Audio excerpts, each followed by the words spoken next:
Esse aqui é o pai da noiva, tá ansioso. Não tá ansioso? Você é o Serrata aí. tá aqui do lado, ansioso. Eu aqui tão bonito.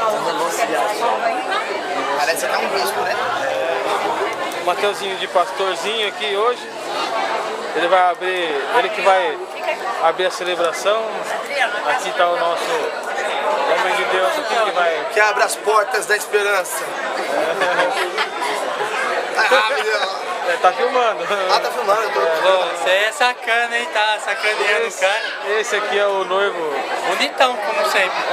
Não sei o que minha prima viu nele, mas... Fazer o quê, né? Fazer o quê, né? É a mão de Deus.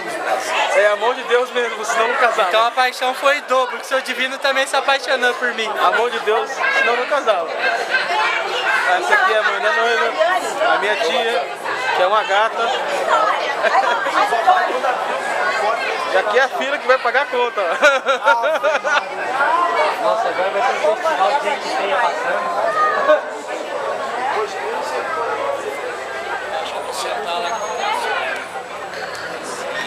Esse padrinho aqui é um padrinho bacana.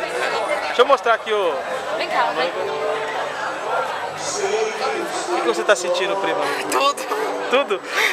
Dor de barriga não, né? tudo. Dor de barriga, estômago, cansa. Esquenta não, seu momento tá chegando. Tá. Entendeu? Deixa eu... Medo tá aqui.